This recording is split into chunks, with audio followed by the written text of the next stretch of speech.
ஸ்ரீ சௌந்தர்யலஹரி ஸ்லோகம் 2. இந்த ஸ்லோகத்தின் பதத்தை இப்பொழுது விளக்கமாக பார்க்கலாம்.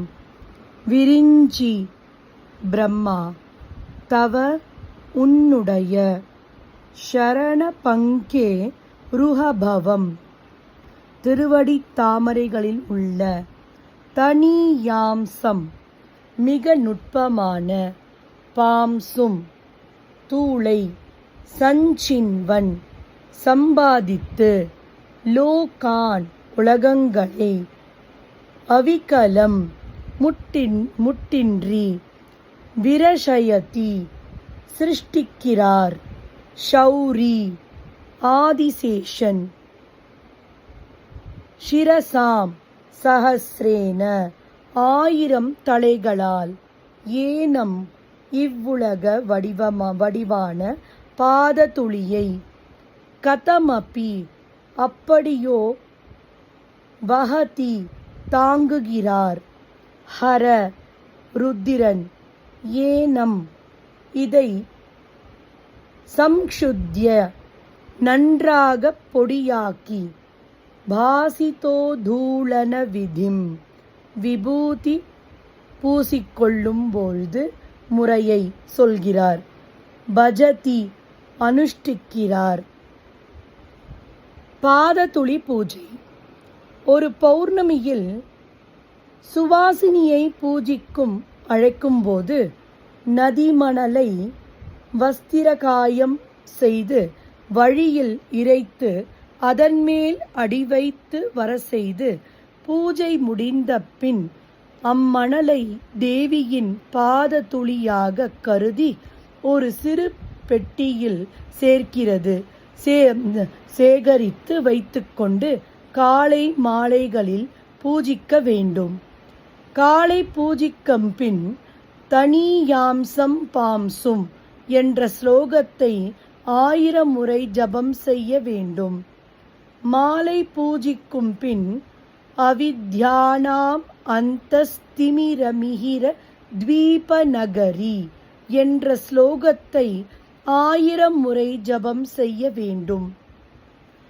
இவ்விதம் வசந்த ருதுவிலோ ஷரத் ருதுவிலோ ஒரு மண்டலம் நியமத்துடன் பூஜையும் ஜபமும் செய்து முடிவில் 9 சுவாசினிகளை அழைத்து போஜனம், வஸ்திரம், ஆபரணம், தட்சிணை முதலியவை அளித்து விரதத்தை பூர்த்தி செய்தால் அப்படி செய்பவர் அஷ்ட ஐஸ்வர்யம் ஆவார். இந்த ஸ்லோகத்தின் சம்பந்தம் அபிராமி அந்தாதியில் பார்க்கலாம்.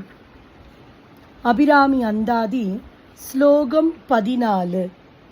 வந்திப்பவர் உன்னை வானவர் தானவர் ஆனவர்கள் சிந்திப்பவர் நற்றிசை முகர் நாரணர் சிந்தையுள்ளே பந்திப்பவர் அழியாபர மானந்தர் பாரில் உன்னை சந்திப்பவருக்கு எளிதாம் எம்பிராட்டி நின் தன்னழியே. இந்த ஸ்லோகத்தின் விளக்கத்தை இப்பொழுது பார்க்கலாம். குழந்தை எப்பொழுதும் காண வரும் என எதிர்பார்த்து காத்திருப்பார், கழித்திருப்பார். இது போன்ற நிலையிலே இருப்பவர்கள்தான் அபிராமி அன்னை. அன்னையை கண்டு வணங்க வேண்டும் என காத்திருக்கிறார்கள் தேவர்கள். அவ்வாறே அசுரர்களும் காத்திருக்கிறார்கள். அதற்கு என்ன காரணம்? அபிராமி தேவியின் அளவிட முடியாத பரங்கருணையே ஆகும். வானவர் முதலியவர் தத்தம் சங்கடங்கள் தீர்க்கவும் பதவி இன்பம் நிலைத்திட வடியும் தம் நல உயர்வுக்காகவே வந்திருப்பார்கள்.